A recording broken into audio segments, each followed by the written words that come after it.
Greetings, ladies and managers, and welcome to this latest narration of the web series The Nature of Predators Book 2. If you're new to this series, there is a playlist listed down below in the description, and as always, I hope that you enjoy. Chapter 34. Memory Transcription Subject, Tassie, Bison Alien Liaison. Date, Standardized Human Time, June 29th, 2160.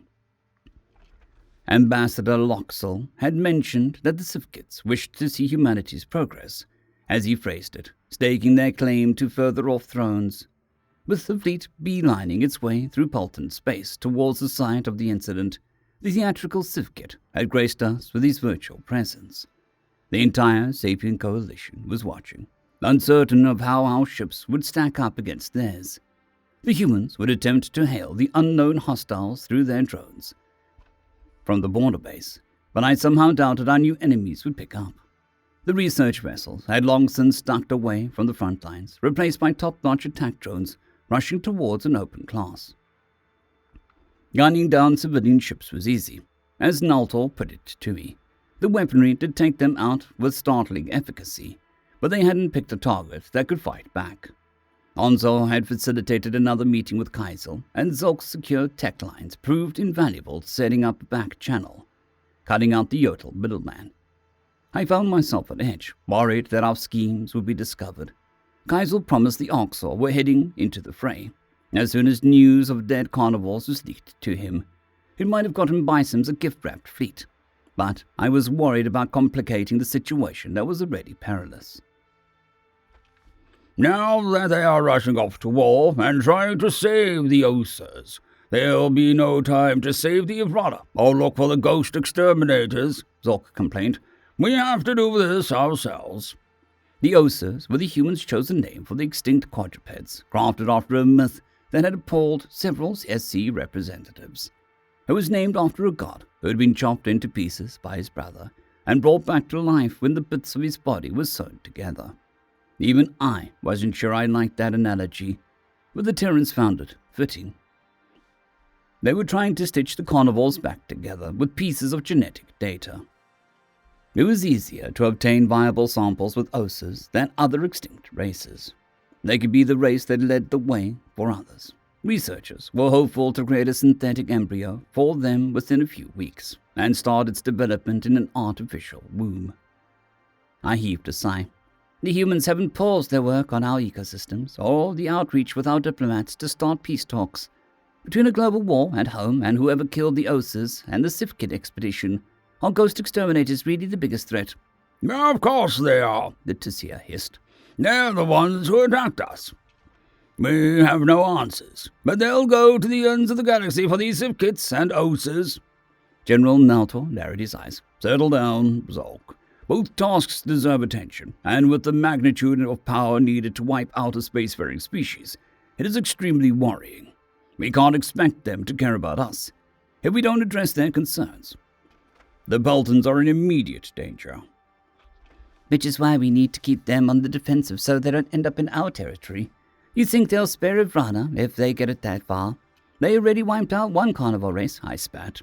It doesn't change that we're on our own, Tassie. Tissia tugged at his head feathers.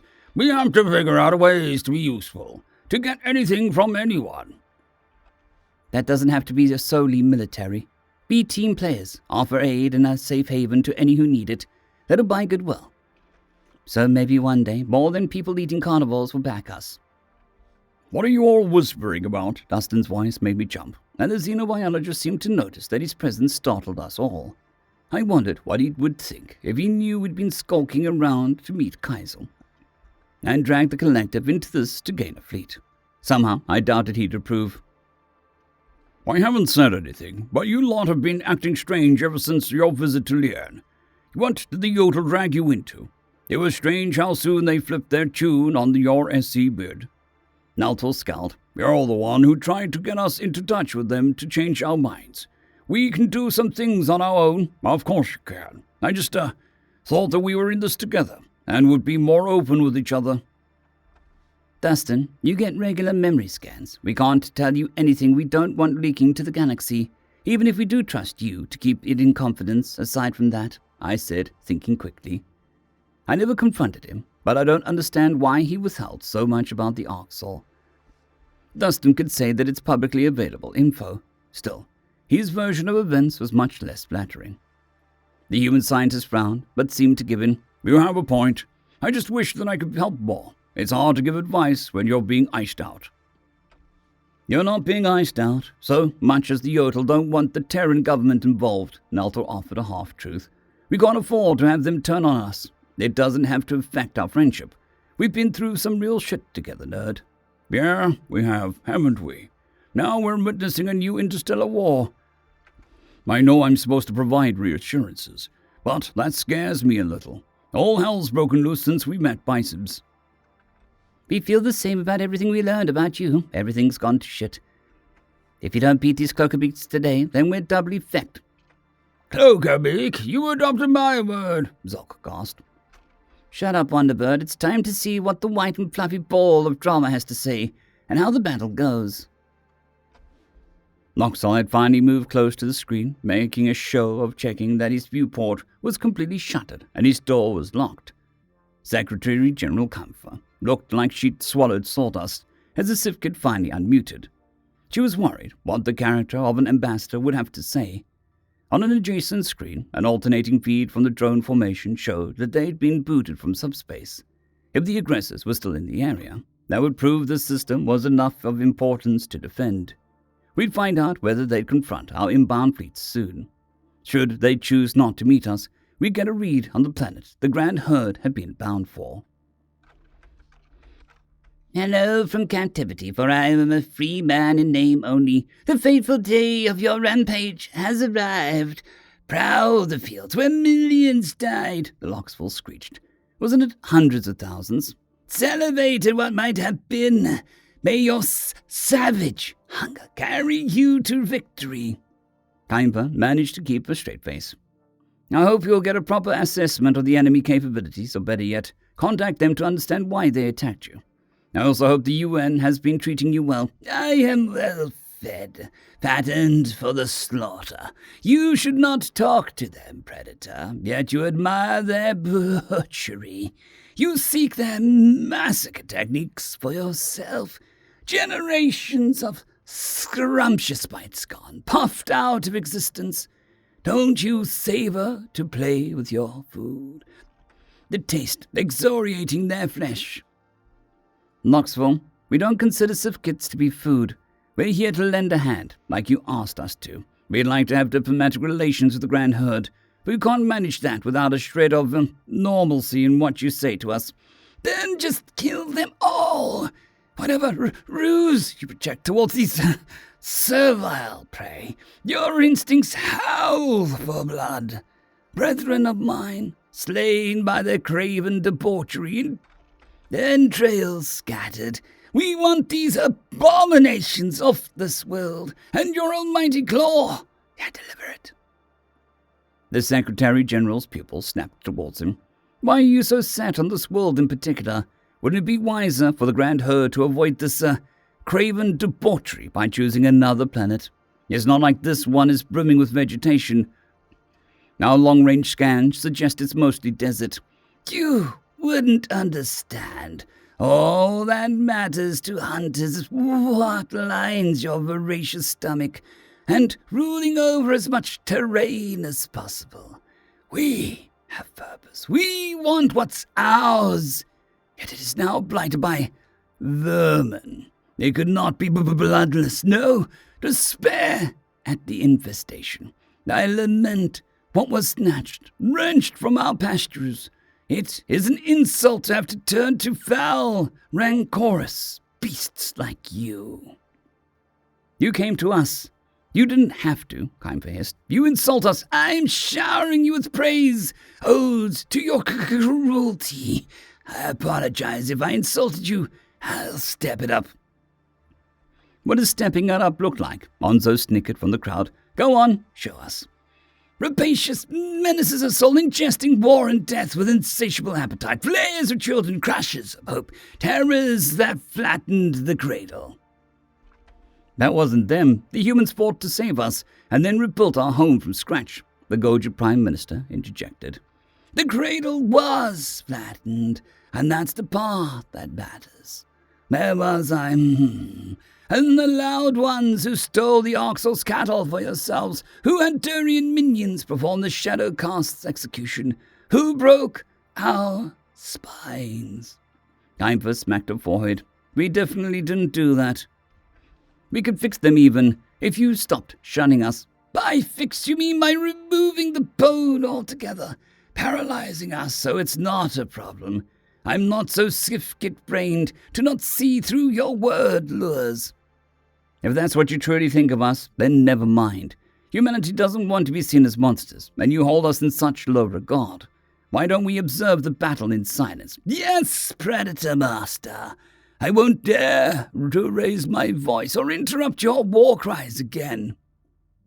Maxwell placed a paw on top and the bottom of his muzzle, as if manually holding it shut. The human leader's exasperation was on full display, adding color to an otherwise tense and sober moment. Having been booted from FTL transit on the system's fringes, the drones dispensed ammo on the disruptors to ensure that they wouldn't impede backup. That allowed them to tunnel slightly closer, before planet-based gravity distortions interrupted their progress again. Ship signatures appeared, warping in behind the UN Armada from the direction they came. More automated foes crawled out of the woodwork throughout the system, thousands upon thousands of them waiting. There was also a colossal amount of hostiles marching out from the desert world. Attempts to hail the foreign faction went unanswered.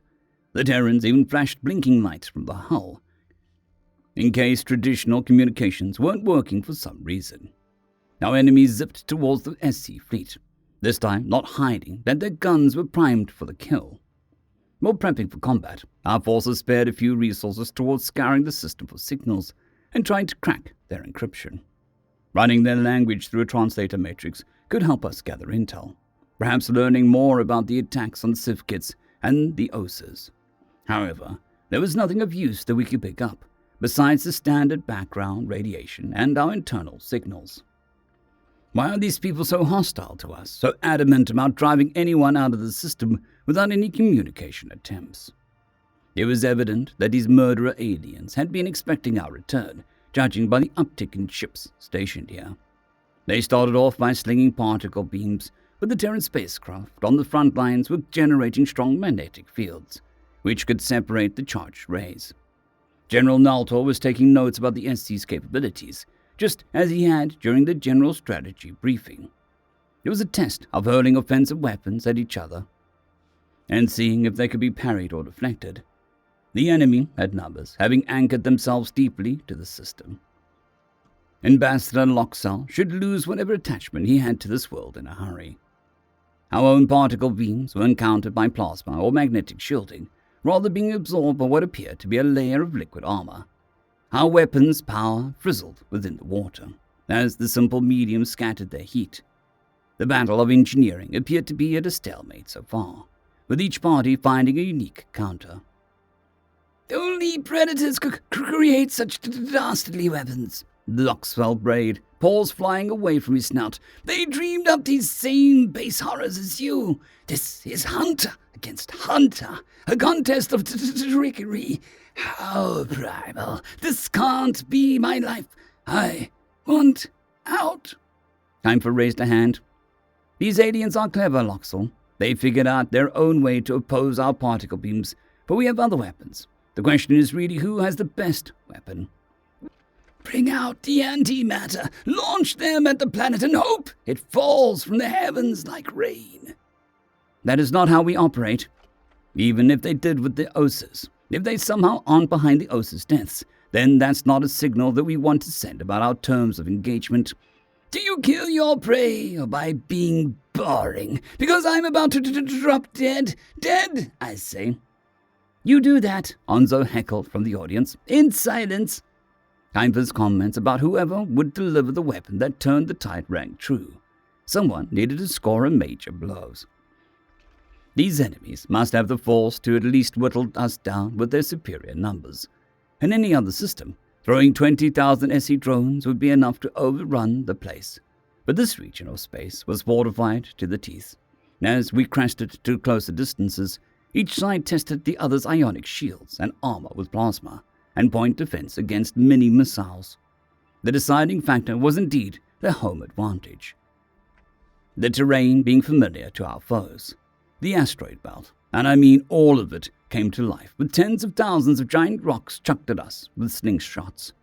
"Hey, that's our move," Dustin protested as the SC drones reacted to the barrage of space rocks flying in all directions. "Maybe humans aren't the craziest ones out there." Zulk gave him a perplexed glance. "The hostiles threw the plurality of their asteroid belt at you, and that's your reaction? What do you want me to say? That we probably don't have enough explosive firepower or time to break them all up." "I see drones desperately firing away from the ships and weaving all about to avoid space rocks. How am I supposed to believe that you can protect the seer when you're getting rolled?" The human's lips curved down. "There's always a bigger fish, Zulk. They're formidable, but we've ended bigger fish before, with a lot less at our disposal." "Well, I appreciate an attempt at a reliable metaphor. I wouldn't go comparing yourself to fish. On Ivana, all fish get eaten by us," Naltor quipped. "Fine, there's always a bigger bison, and I'm looking right at him. Ha ha, our feathered nerd." I looked towards the screen with worried eyes. "Is now the time for jokes and banter?" "Gallows humor, Tassie," Dustin sighed. "Beats doom spiraling, doesn't it?" I couldn't help but to doom spiral as the enemy seized our automaton's moment of weakness. Our formation was scattered across all three axes, but each feed showed them under a similar asteroid siege. Recognizing that the Terran-led craft were on the back foot, the hostiles made use of their greater numbers at last. They hurled themselves at our front lines, ramming tactics that piled onto the existing debris barreling down on us. Our drones were being beaten into submission, flinging antimatter missiles at asteroids and foe alike. The SC dispatched their nanodrones to attack by the thousands cuts, but dust guns smited these with equally small particles. Larger ships' shielding could burn them in a heartbeat, yet the tiniest vessel struggled to reckon with them. Clearly our enemies had a rotating arsenal for every situation. Asteroids crashed over the paltry physical shields, rendering them ineffective in blocking incoming fire. The humans looked a bit disheartened, seeing that the hostiles had an answer for every punch they threw. Not hesitating to bring all of their friends to the party, space stations nestled within the asteroid belt revved to life. The enemy dumped warheads into our faces as well, just as our casualties were teetering on the edge of catastrophic account. The Sapien Coalition was getting hit with everything under the ice shelf all at once. I wasn't even sure our nemesis had shown their entire hand, but they didn't need to. Feeds across the drone fleet were going dead, limiting the rapidly alternating angles. Lights blinked out on the space map's display feed. The humans aren't going to be able to avenge the Sifkits or the Osers today. This is a swift, devastating loss. We can't take them on their own turf, and I'm not sure we could, even outside of their territory. Kinetics, lasers, particle beams, missiles, and asteroids vanquished SC vessels one by one. Despite their last gasp of resistance, for all of Dustin's gallows humor, I could see the human was internally doom-spiraling, fearing a war on a scale of one they had put to bed 23 years ago. Ambassador Loxwell flopped on the floor as the last feed went dead amid a sea of debris that marked all that was left of our fleet. The Sapien Coalition had some hard questions to ask themselves about how they could stand up to an enemy on this level, and to consider whether it is worth it to engage at all. End of chapter. I would like to thank our T5 members and patrons, Casper Arnholtz, John Creighton, Vidmori, 050, Dragzoon W.R.E, and Elijah Silvercross. Thank you very much.